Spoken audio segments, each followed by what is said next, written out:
Hey guys, welcome back to my channel. In today's video I'm going to show you how I completed this girl's skin colour from the book Daydreams from Hanna Karlzon. There's the picture all completed. I used Polychromos pencils by Faber-Castell, and I'll list them on screen as I use them.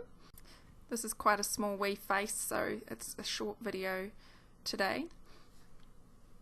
So let's get into it. So first of all, I start with my shading colour, which I've chosen to be the Bistre colour, and I go through and mark out where I want all the shading, because at the moment you can see the face looks ultra flat.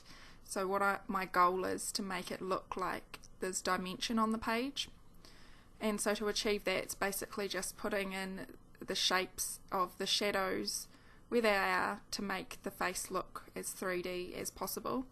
So if you've got this colouring page at home, you can just copy along with what I'm doing, or if you've got a different face and you're struggling with getting them to look real and 3D, a great tip is to find a picture of a real face and that's in a similar position, and look at where the shadows are on the face and put them in first. Sorry, my hand gets in the way a fair bit throughout this video. I'm a wee bit rusty. It's been a while since I've made a tutorial. So if you can't handle that, it's probably a good idea to click off now. But if you like my videos and like watching my style of drawing, keep watching. So yeah, you can see I just go everywhere that would be in shadow with the Bistre. And it looks quite crazy for a start because the rest of it's white. I could have, you'll see at the end, I could have even gone a lot darker or even used a darker shade of brown just to amp up the contrast. So the next one I use is Light Flesh, and I use that as my sort of transition colour. You'll see I used, oh, my hand's in the way. I also used that light colour that I mentioned on screen,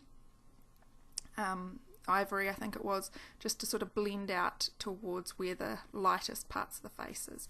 You want to keep where the light would hit the face either white or as light as possible to keep a nice contrast.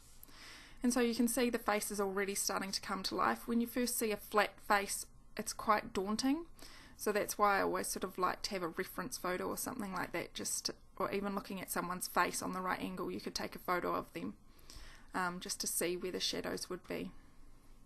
So yeah, I use that Bistre colour to put the shadows in, and I start off quite light and then layer them heavier and heavier just as I go through the different layers, and then I use the Light Flesh colour for the main part of her face, just to sort of transition out to where the highlights are, and then blend it out with the Ivory colour. And yeah, my hand is just terrible, but obviously you can still see the progress there.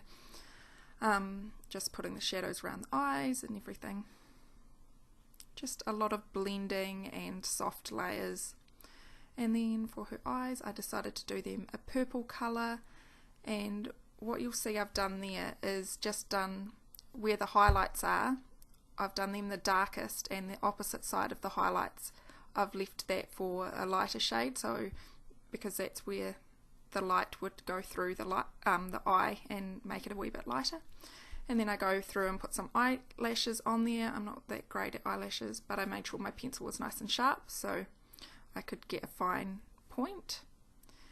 And I just go through and put the eyelashes on. I had a really good reference photo of long eyelashes and I liked that look, so. Now my video next week will be on the amethysts that I've coloured in on that page, so you'll see them at the end. If you like that, make sure to look out for next week's video. And then I go through and I just deepen up some of those shadows a little bit more with the black, but obviously just a very fine touch, because I don't want it to look like her face is too black, but you can get away with it with colouring books as there's black lines everywhere anyway. And I deepened up the eyebrows, and then onto her arms and fingers. I always find them quite difficult, so I just started off really light. I always find that's a good tip. start off light and work your way up, but don't be too scared if it's looking good. Don't be scared to go darker either, because the more contrast you put into it, the better it generally looks.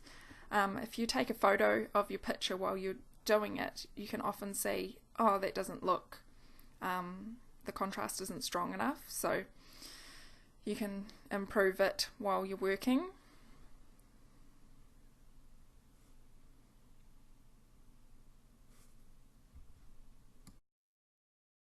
Now, as this is quite a quick tutorial, if any of it's gone too fast for you, on YouTube you can actually slow down videos, you can speed them up, you can pause them, you can watch them over and over and over again, just until you've got that process down. I did speed these up quite a lot as my hand did get in the way quite a bit, and I know people get annoyed with that. So there's the finished look. For the finished page. After doing her hair dark, I actually think I probably could have put quite a lot more shadow into her face. It doesn't quite show up as good on these photos. It's always hard to get a good photo of your picture, isn't it? But there's the whole finished page. So yeah, I'll do the amethyst video next week, so look out for that, and thank you for watching. Make sure to like and subscribe. Bye guys.